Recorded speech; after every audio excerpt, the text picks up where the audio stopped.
What's up, everybody? Tyson Roush. Let's talk Jets. Happy Friday. Hopefully it's a happy Friday, because this right now, I am so annoyed right now. It's beyond comprehension. Thank you to everybody that joined us last night on our live stream. We did a last-second stream. Also, I want to apologize to Jose, too. Primetime was supposed to go on a show last night and do an interview, but with all this breaking out, we did a show instead. So, Jose, I'm sorry about that. So, this Elijah Moore situation is just fascinating because it seems like this has been brewing for a couple weeks. And the minute he responded to Rich Cimini's tweet, you knew there was trouble in paradise. But I just can't believe we're here right now. Like, think about how this timeline progressed and how this all happened and the whole transformation of this. You look at when Elijah Moore came to the Jets, he was like the king of the castle, man. Everybody was so happy he was here. He loved being a Jet. He was going to be a breakout star. We had high expectations. Everybody said he was going to be Rookie of the Year last year. He gets hurt. He shows some glimpses, but we're like, you know what? Unlimited potential, what he could be as a player. We also liked him as a man, what he brought to the team. We thought he's going to be one of our core guys, a nucleus guy, all for the team, all about winning, changing the culture. So now, here we go into year two, and everybody, we did all these previews. I mean, I did previews of all the other content creators, talked to Primetime Tyrone. Everybody said this is going to be his breakout year where he's going to really take it to another level. He's supported by a very good, starting cast where you have so many weapons on offense. You can't key on one guy. Everybody's going to get their touches, and it's going to be a lot of fun to watch. A lot of positivity.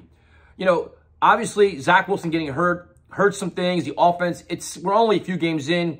The offense is not perfect by any means, but the Jets are winning football games now. They're 4-2. They're the talk of the NFL right now. Is the biggest surprise team, a young team on the rise, all these good things. Then and to be honest, the last couple of weeks, we keep saying, you know what? You got to get Elijah Moore involved because teams are going to start targeting Corey Davis. They're going to start blanking coverage for Garrett Wilson. You got to feed him more. You got to find ways to get him more involved. With the end arounds, to Barrios, you can use those. You could use Elijah Moore in that facet. You can use different things, but at the same time, Zach Wilson's currently learning on the fly. With all his missed time, they threw him back in the starting lineup. He's playing. He's got to got to understand what his offensive line is, what they're doing. He's got to get used to playing with Uzomah and Conklin. He's got to get used to playing with Garrett Wilson. He's got to get used to playing with Breece Hall. There's so many things happening, and he's doing this on the fly in game action, not in the preseason and not in joint practices. So it's a work in progress for everybody. And Mike LaFleur, the offensive coordinator, is also trying to figure this out because now he's had 3 games to work with the players I just mentioned. He had a play call for Flacco, who's a different quarterback. Now you're play calling for Zach while trying to win games, and you're winning games. You find your formula, which right now is running the ball, and you keep doing it until they stop it. So now this trade request comes out, and I'm just mind-blown because I just thought, and this is my own stupidity, because you believe in certain things, you want to believe in a player because you want to find the good in everybody. This trade request comes out, and it's my initial instinct is, you've got to be kidding me. You've really got to be kidding me.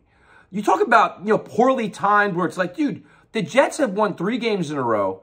Everybody obviously knows the team's a work in progress. The offense is a work in progress. This is not a contract year. This is not the end of the year. You've got to be kidding me. And for a team that has this culture where you have a team right now that has Elijah Vera-Tucker changing his position on almost every week. You have Dwayne Brown playing through injury. You have all these things going on. And this is what you're coming out with, all about me in their 6th game of their 2nd year. And where you've proven nothing in the NFL, you've proven literally nothing. And it's not even like you can't, it's not about contract because you're not getting paid this year. So then obviously the thing is, well, over 4 years, I want to get my stats, whatever it is. But I'd like to know how this conversation went with LaFleur and Saleh. Elijah Moore probably says, you know what? I don't think I'm being used properly in the offense. I want things to change. Okay, we're going to do our best because we are a work in progress. We understand your frustration. We will try to make it happen. That's the conversation. And then last week they had 100 passing yards. So then, okay, but they won the game. That's all that matters right now. You got to take one for the team at times. That's just the kind of way it works. So what is it? Okay, if the Jets lose by 20, but you get 8 catches for 100 yards. Are you happy now? Can you be okay in the locker room? Will you stay your way? So they have the conversation, say, listen, man, Elijah, we're going to figure out a way to work this out with you. Just stay patient and trust us. It's early in the season, working out. Well, I mean, what is the conversation? I need to get, 8 touches and 45 yards? What is it? What is there a demand? You got to sign a contract? You you know what, I better get 5 catches or 100 yards or I don't want to play here anymore. How does the conversation even work? Like, it doesn't make any sense to me. Like, and then it's like, and now, furthermore, you can't, as the Jets, you can't go out of your way to appease him and like say, you know what, we will focus our offense on you, or we will make sure you get X amount of whatever. He's getting the snaps, he's just not getting the targets. So now we say, what are you going to guarantee him targets? Because then if you're Garrett Wilson, be like, bro, what? Like, to me, honestly, I was worried about, you want to get Elijah Moore some more targets. I was like, expand the offense. Get the tight end group more involved. Get more catches for Uzama. Get more catches for Conklin. You're going to get Rucker involved. Get more, like, to me, it's like you want to see them used more differently, but I want to see them spread the ball out even more and make it even more diverse. So if you say, you know what, okay, Elijah, we will guarantee, what are you, guaranteeing targets? Garrett Wilson's going to be like, bro, what? Like, he's going to be like, you know, Garrett Wilson's used to all kinds of activity. He's not getting it. But this is just ridiculous, man. I cannot believe we're here. And I'm so disappointed in Elijah Moore. I'm disappointed this happened. And now, the point you're at now, Elijah Moore must be inactive. He can't play. He's out. You're not a part of the team, man. This team is scratching and clawing and fighting and trying to find a way to change their culture, change their mindset, and win football games. You want out, you're out. You're out. You're not getting targets now. Guess how many targets you can get on Sunday? 0, because you should be inactive. Stay home. You're not a part of the team. You're not one of them. You're not part of the locker room. You're truly not. Like that. This is it. Like how does a teammate look at you when you say, you know, bro, we're winning and this is what you want? And they're all going to say the right things. This is our teammate. We love him, this and that. If you want out, you're out. And, you know, in terms of getting the value, what value are you going to get? I mean, he's accomplished nothing in the NFL. What he is doing is what we see potential, the unlimited potential, but he hasn't done it. No 1,000-yard seasons, no 100-catch seasons, nothing. So a team that's going to trade for him is going to bank on being, you know what, we think we'll give you a 3rd-round pick for him and see if it works out. He's cheap, and then Joe Douglas has to hold his line. But to me, he's inactive. He don't play another down with the Jets. If you want out, you're out. If this is going to be a problem. We cannot afford, the Jets cannot afford distractions. There's just too much positivity and too many things going on to have now Zach Wilson answering these questions about, well, you know what, he's a teammate, I love him, I got to find more things. Because now every play that happens that Elijah Moore's on the field, did he get a target? What happened here? This is going to be a ridiculously annoying story now. Now Zach has pressure, LaFleur has pressure, Saleh has pressure on this. It's all a distraction now. I was worried about a trap game on Sunday or a letdown game. Now you're worried about this distraction. Make him inactive. He's a non-story. Seriously, that's it. I'm done. You have to be. Now, and the thing is, too, is this locker room now is watching. You're watching now. You have a young player that's very unhappy. How does the team handle it? Because if he gets his way, the other players are going to do it. You're setting your precedent here. So now all eyes are on this staff, the organization, Joe Douglas.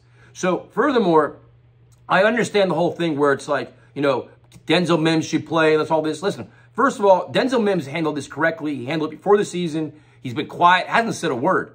And the other thing about Elijah Moore, too, is if you're this unhappy, whatever, you play, you know, this is week 14, and he expresses this. If he only has 40 catches and 400 yards, then at the end of the season, be like, you know what? This is not a match for me. This is not the right place for me to be. I'd have a lot more respect after 2 years, 2 full seasons, be like, you know what? I'm just not a good fit here. I want to try somewhere else. I'd understand that. The timing of this is completely ridiculous. So the thing about Denzel Mims, I think, honestly, if anything, I think Berrios is going to see a lot more action now. The Jets like Berrios. He's very versatile. He can play a lot of different roles. I think you'll see more of him. I mean, I think Mims could be active on game day, but I think you'll see more of Berrios. You'll see more of the tight ends. You may see more of Rucker. And then Mims can get a couple shots here and there. But I don't think it's going to be as much as everybody else thinks. But I mean, I've been wrong a million times before. So, I mean, I can't believe we're here. I'm ridiculously annoyed. I know this video is late. We wanted to do it last night. And the other thing, too, is like, there's always two sides to the story. So I wonder, you know, I understand what Primetime was saying last night, too. It's like, how did it get to this point? Did the Jets just not handle this correctly with Elijah Moore? Did he reach out to them? Did they have a conversation and it didn't go well between him and Saleh? Did something happen between him and Saleh? Did something happen between him and LaFleur? I have a feeling once the trade happens, which I'm assuming a trade's going to happen, that the other side of the story will come out. But as of now, it all looks bad for Moore. It's hard as a fan to not be disappointed. Like, it's so weird because at a time like this, when you're winning, like you're like the Kings of New York. Like Elijah Moore could have literally did an autograph appearance anywhere in New York, New Jersey last week, and fans would have came out, paid money to see him, and would have got his autograph, regardless of how many catches he has, because everybody liked him.